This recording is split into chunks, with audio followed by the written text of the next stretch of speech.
आज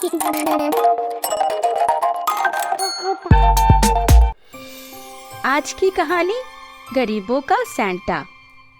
ये कहानी है उत्तराखंड के एक गांव अल्मोड़ा में रहने वाले मुन्नू की। मुन्नू भी गांव के ज्यादातर परिवारों की तरह एक साधारण परिवार से ही था। जल्द ही क्रिसमस आने वाला था, तो क्रिसमस की खुशियां चारों तरफ फैली हुई थी। सभी बच्चे क्रिसमस के गिफ्ट के लिए बड़े उतावले थे। मुन्नू भी चाहता था कि इस क्रिसमस उसे भी कोई अच्छा सा गिफ्ट दे। एक दिन रास्ते से जाते समय मुन्नू ने लोगों को बातें करते सुना कि सांता क्लॉज हर बच्चों को सुंदर सुंदर गिफ्ट देता है। यह सुनकर मुन्नू मन ही मन बहुत खुश हो गया, लेकिन उसके दिल में एक सवाल भी था। क्या सांता गरीब बच्चों को भी गिफ्ट देता है या सिर्फ अमीर बच्चों को ही? उसी दिन शाम को ही मुन्नू ने अपने दोस्त से ये सवाल पूछा, तो उसके दोस्त ने बताया, अरे पागल, क्रिसमस का गिफ्ट तो सिर्फ अमीर बच्चों को ही मिलता है। गरीबों की तरफ कौन ही ध्यान देता है। यह सुनकर मुन्नू उदास हो गया और मन ही मन सोचने लगा, मैं तो एक साधारण परिवार से हूँ, फिर क्या मुझे भी गिफ्ट नहीं मिलेगा? क्रिसमस वाले दिन जब मुन्नू रास्ते से जा रहा था, तभी मुन्नू ने देखा कि कोई लाल रंग के कपड़े पहने हुए उनके गांव की तरफ आ रहा है। ये देखकर वो खुश हो गया। उसे लगा कि मानो सांता क्लॉज उसे गिफ्ट देने के लिए उसके पास आ रहा है। लेकिन जैसे ही सांता क्लॉज उसके नजदीक आया, तभी मुन्नू उसे पहचान गया। ये तो उसका दोस्त राहुल है, जो सांता के कपड़े पहने और हाथ में खूब सारे गिफ्ट लिए घूम रहा है। फिर राहुल ने अपने थैले से एक प्यारा सा गिफ्ट निकाला और उसे मुन्नू को दे दिया। गिफ्ट मिलने से मुन्नू खुशी से झूम उठा। राहुल, लेकिन तुम इतने सारे गिफ्ट कहाँ से लाए? मेरे भाई, इंसान दिल से अमीर होना चाहिए। मेरे पास जितने पैसे थे उनसे मैंने गिफ्ट खरीदे और अब मैं गांव के गरीब बच्चों को गिफ्ट दे रहा हूँ। इसमें मुझे बहुत खुशी मिल रही है। इसके बाद मुन्नू ने फैसला किया कि वो भी अपने तरीके से सांता क्लॉज बनेगा। घर जाकर उसने अपनी गुल्लक को फोड़कर सारे पैसे निकाल लिए और उन पैसों से उसने काफी सारे गिफ्ट खरीदे और वो अपने गांव के गरीब बच्चों को गिफ्ट्स बांटने के लिए चल दिया। गिफ्ट्स मिलने से गांव के सभी बच्चे खुशी से झूम उठे। बच्चों की खुशी देखकर मुन्नू ने महसूस किया कि असली खुशी गिफ्ट्स लेने में नहीं, गिफ्ट्स देने में है। फिर मुन्नू ने सभी से कहा, दोस्तों, आप सभी को भी क्रिसमस की ढेरों बधाइयाँ।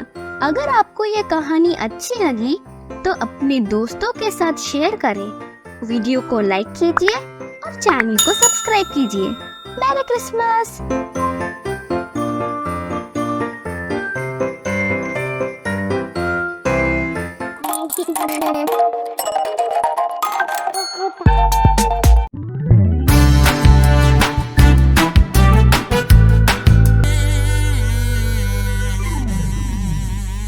आज की कहानी, मुर्गी ने बचाई बंदर की जान। सालों पहले की बात है। एक बहुत सुंदर जंगल था। उसी जंगल के पास ही में एक किसान का घर भी था और उस किसान का नाम भोलू था। भोलू के पास थोड़ी सी जमीन थी और वो उसी जमीन में खाने पीने के लायक फसल उगाता। भोलू के पास एक मुर्गी और एक गधा था। गधे को वो प्यार से चतुर और मुर्गी को मिनी कह के बुलाता था। मिनी रोज एक अंडा देती और भोलू पूरे हफ्ते के अंडे इकट्ठा करता, फिर उसको बेच देता था। इसके बदले उसको कुछ पैसे मिल जाते थे। उन पैसों से और खेत में उगी फसल से ही भोलू का गुजारा चलता था। उन दिनों गेहूं की फसल पककर कटाई के लिए तैयार थी। भोलू ने अपनी पकी हुई फसल की कटाई की और फसल से निकले हुए अनाज को एक बोरी में भर दिया, क्योंकि उसे ये सारी फसल शहर जाकर बेचनी थी। अगले दिन सुबह सुबह भोलू चतुर के साथ शहर के लिए निकल पड़ा और जाते जाते भोलू मिनी से कहने लगा, अरे सुनो मिनी, अब की बार बहुत अच्छी फसल हुई है। मैं इसको बेचने के लिए शहर जा रहा हूँ और उम्मीद करता हूँ 3-4 दिन में लौट आऊँगा। मैंने तुम्हारे 3-4 दिन का दाना पानी घर के अंदर रख दिया है। मेरे जाने के बाद तुम कमरे के अंदर ही रहना और जब तक मैं वापस ना आऊँ किसी भी कीमत पर घर को छोड़कर बाहर मत जाना, ठीक है ना? अब मैं घर की सारी जिम्मेवारी तुम पर छोड़कर जा रहा हूँ मिनी। ठीक है मालिक, आप बेफिक्र होकर जाइए और हाँ, आते वक्त मेरे लिए एक नया झूला लेते आना। फिर मिनी को घर पर अकेला छोड़कर भोलू शहर के लिए निकल पड़ा। अब मिनी कमरे के अंदर ही रहती और वहीं पर अपना खाना पीना करती। देखते ही देखते 3-4 दिन बीत गए, लेकिन भोलू अभी तक नहीं लौटा।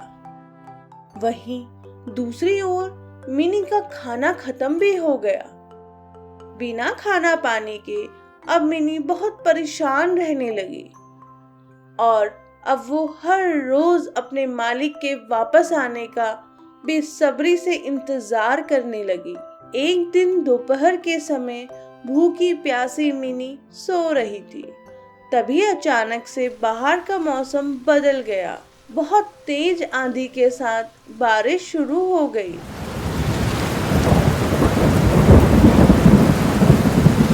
तेज हवा और बारिश से मिनी की नींद टूट गई। अब मिनी बैठी हुई कमरे के दरवाजे से बाहर का नजारा देख रही थी। तभी उसको किसी के जोर जोर से चीखने और रोने की आवाज सुनाई दी। आवाज सुनकर वो बहुत डर गई। उसने फिर हिम्मत करके बाहर की तरफ देखा तो उसको पेड़ के नीचे बैठा हुआ एक बंदर दिखाई दिया।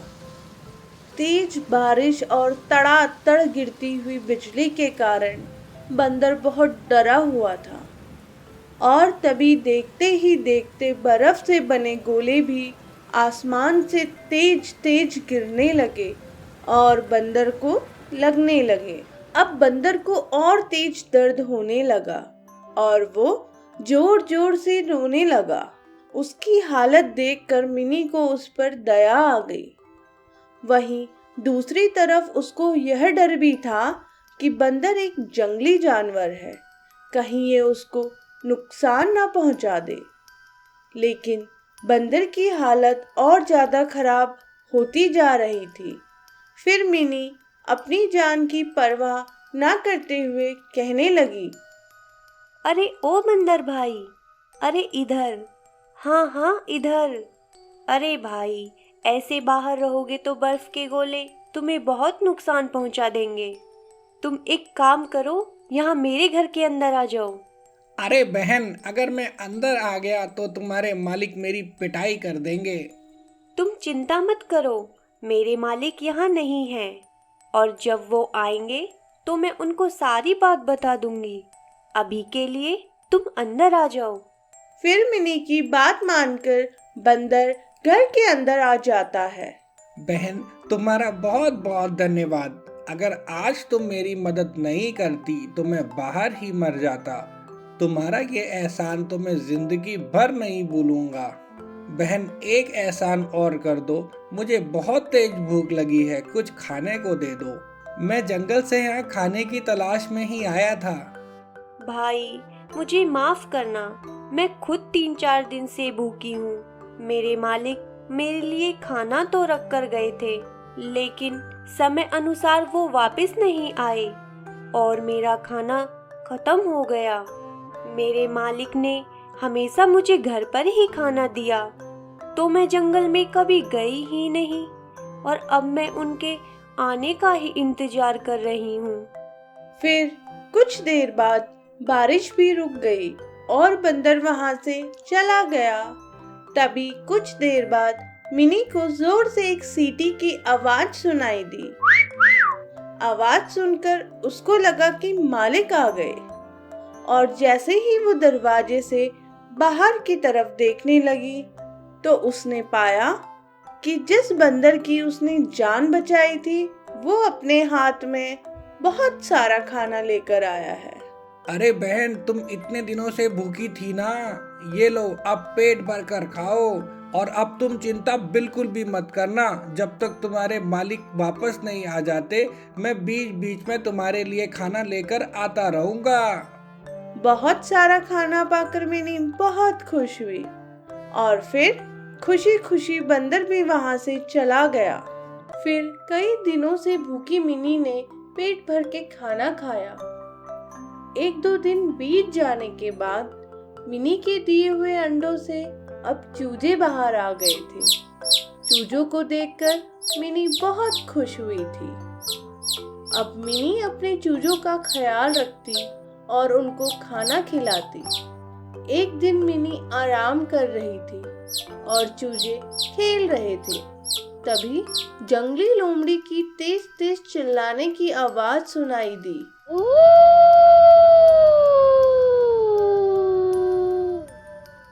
और देखते ही देखते वो आवाज और तेज हो गई।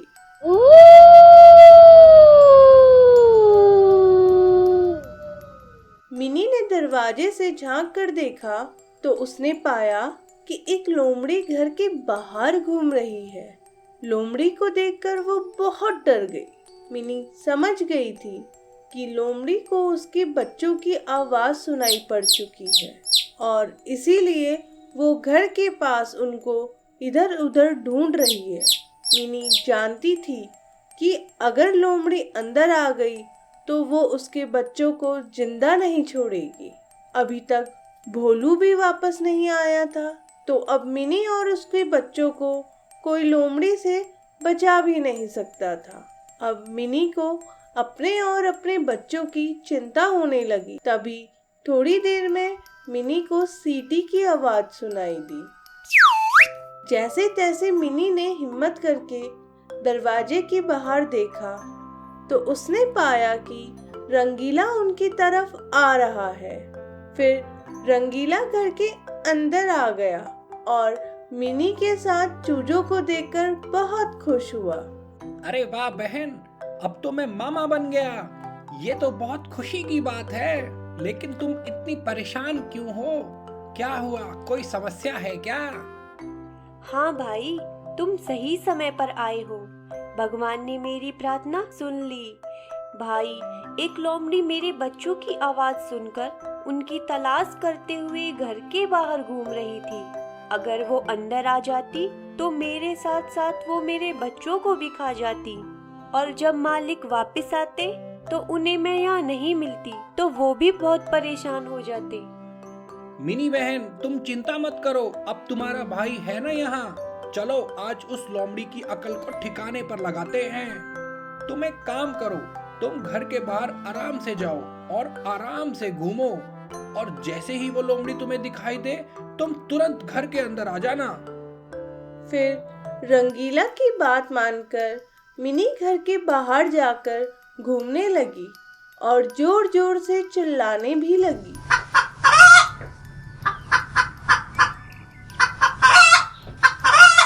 लोमड़ी अभी ज्यादा दूर नहीं गई थी तो मिनी की आवाज उसको सुनाई पड़ गई।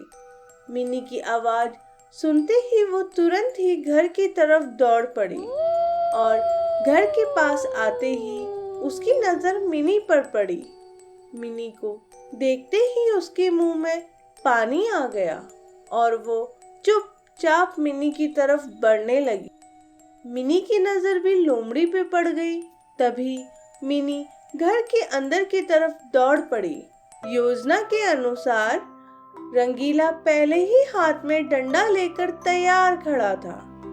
जैसे ही लोमड़ी घर के अंदर घुसी, रंगीला ने न आओ देखा न ताओ, सीधे लोमड़ी पर टूट पड़ा और रंगीला ने लोमड़ी की जमकर धुनाई कर दी। हा हा हा हा, मिनी को अकेला समझा था क्या? अपुन है ना इसके साथ। आज के बाद यहाँ दिखाई मत देना। बड़ी मुश्किल से लोमड़ी जैसे तैसे करके वहां से अपनी जान बचाकर भागने लगी। अब मिनी बहुत खुश थी क्योंकि अब उसको और उसके बच्चों को कोई खतरा नहीं था। इस तरह रंगीला ने मिनी की मदद करके अपना फर्ज निभाया। बहन, तुम चिंता मत करो। जब तक तुम्हारे मालिक वापस नहीं आते, मैं तुम्हारे साथ यहीं रहूंगा और तुम्हारी रक्षा भी करूंगा। फिर रंगीला मिनी और उसके छोटे छोटे चूजों के साथ खुशी से रहने लगा। ऐसा करते करते कुछ दिन बीत गए। मिनी बहन, मैं खाना लेने के लिए जंगल में जा रहा हूँ। जल्द ही लौट आऊंगा। इतने तुम अपना और अपने चूजों का ध्यान रखना। फिर रंगीला जंगल की तरफ चला गया। कुछ ही देर में भोलू भी घर आ गया। भोलू की हालत बहुत ही खस्ता थी। भोलू को देखकर मिनी को हैरानी हुई और मिनी हैरानी से पूछने लगी, मालिक, इतने दिन आप कहाँ थे और आपकी ये हालत कैसे हो गई? आप अकेले ही आए हो? चतुर कहाँ है? मिनी, मुझे माफ करना, मैं समय पर वापस नहीं आ पाया। दरअसल जब मैं फसल बेचकर वापस आ रहा था तो जंगल से गुजरते समय मुझे 2 बदमाशों ने घेर लिया। उन्होंने मेरे सारे पैसे भी ले लिए और मुझे कई दिनों तक बिना खाना पानी के वहीं रखा। जब उनके सारे पैसे खत्म हो गए तो उन्होंने मुझे घर से गहने और ज्यादा पैसे लाने के लिए भेजा है। उन्होंने चतुर को अपने पास ही रख लिया। अगर मैं समय से वापस नहीं गया तो वो चतुर को किसी और को बेच देंगे। लेकिन अब मैं करूँ तो करूँ क्या? मेरे पास तो कुछ भी नहीं है। अब मैं अपने चतुर को कैसे वापस लाऊं? भोलू की सारी बातें सुनकर मिनी भी बहुत ज्यादा परेशान हो गई और वो रोने लग गई। मिनी और भोलू इस बात से अनजान थे कि रंगीला बाहर खड़ा है और वो सब सुन रहा है। फिर रंगीला अंदर आता है और रंगीला को देखकर एक बार तो भोलू डर जाता है। अरे मालिक, डरो मत, ये रंगीला भैया है। इनके बहुत एहसान है मुझ पर। आज मैं और मेरे बच्चे इनकी वजह से ही जिंदा हैं। अगर ये ना होते तो आप अपनी मिनी को भी हमेशा के लिए खो देते। अरे बहन, वो तो मेरा फर्ज था। तुमने भी तो मेरी जान बचाई थी। भोलू जी, आप परेशान मत होइए। बस आप मुझे ये बताइए, वो बदमाश रहते कहाँ हैं? हम तीनों चलकर अपने चतुर को घर वापस लेकर ही आएंगे। रंगीला, मैं मानता हूँ तुम्हारे बहुत एहसान है मुझ पर, लेकिन दोस्त, वो कोई लोमड़ी नहीं जिनको तुम भगा सको। वो इंसान के रूप में भेड़िए हैं और तुम उनसे नहीं जीत सकते। आप मेरी बात का यकीन कीजिए। बस आप मुझे उनके पास ले चलिए। फिर भोलू ने मिनी की तरफ देखा तो मिनी ने भी हाँ में गर्दन हिला दी। फिर रंगीला, मिनी और भोलू तीनों मिलकर बदमाशों के घर की तरफ चल दिए। कुछ देर चलने के बाद तीनों वहां पहुंच गए। चतुर घर के बाहर ही बंधा हुआ था और अपने मालिक को देखकर वो जोर जोर से हिनहिनाने लगा। चतुर की आवाज सुनकर दोनों बदमाश भी घर के बाहर आ गए। अरे वाह, तू तो बड़ी जल्दी आ गया। ला, अब जल्दी से गहने और पैसे हमारे हवाले कर दे, फिर ले जा अपने इस गधे को। हम कोई पैसे नहीं देने वाले, और हाँ, हम सबसे पहले तुम्हें सबक सिखाएंगे और चतुर को भी यहाँ से बिना पैसे दिए लेकर जाएंगे। अरे कल्लू दादा, देखो तो सही, ये बंदर बोल रहा है गधे को हमसे छीन कर लेकर जाएगा। अरे भोलू, कोई और नहीं मिला तुझे तेरी फौज में भर्ती करने को? अब तेरे इस बंदर की गुस्ताखी की सजा तुम सबको मिलेगी। इस बंदर को तो मैं मंदारी को बेचूंगा। नहीं मनोरंजन करेगा लोगों का ये। तेरी ये मुर्गी आज हमारे शाम का खाना बनेगी और तुझे तो आज हम सबक सिखाकर ही दम लेंगे। फिर जैसे ही कल्लू दादा और उसका दोस्त रंगीला की तरफ बढ़ने लगे, तब रंगीला ने जोर से सीटी बजाई और सीटी के बजते ही एकदम जोर से हवा चलने लगी और फिल्मी स्टाइल में हाथ में डंडा लिए चंपक की एंट्री हुई। चंपक को देखते ही कल्लू दादा के दोस्त की पैंट गीली हो गई। अरे कल्लू दादा, ये तो वही बंदर है, बिज्जू मोमोज वाले का दोस्त। उस दिन तो हम बच गए थे इससे। दादा लगता है आज ये नहीं छोड़ेगा हमें। इससे पहले वो कुछ और सोच पाते, चतुर ने पीछे से जोर की लात मारी और लात लगते ही कल्लू दादा धरती पे जा गिरा और फिर सभी ने मिलकर कल्लू दादा और उसके दोस्त की जमकर धुनाई कर दी। एक तरफ सभी मिलकर उनकी धुनाई कर रहे थे, वहीं चंपक आकर कहने लगता है, ए बेड़ू, अरे रंगीला अपना दोस्त है रे बाबा। अब इस छुटके का ध्यान अपुन नहीं रखेगा तो कौन रखेगा? और तुम लोग क्या सोच रहे लाए कि अपुन कौन है? अरे अपुन का मोमोज वाला स्टोरी नहीं देखा क्या तुम लोगों ने? कोई नहीं रे बाबा, अपुन लिंक डिस्क्रिप्शन में देता है ना तुम लोगों को, टेंशन नको लेने का। चलो, अब ये कहानी तुम्हें मस्त लगी तो चैनल को सब्सक्राइब कर दो और वीडियो को लाइक कर दो। अरे सोच क्या रहे हो यार, ठोको ना लाइक। ए भाई लोग, अब तो चतुर को हम सब ने छुड़ा लिया है, अब घर चलते हैं और पार्टी करते हैं। अगर आपको हमारी ये कहानी अच्छी लगी तो जल्दी से इस वीडियो को लाइक कर दो और हाँ, चैनल को सब्सक्राइब करना तो आप बिल्कुल भी मत भूलना, तभी तो रोज आप हमारी अच्छी अच्छी कहानियाँ सुन पाएंगे।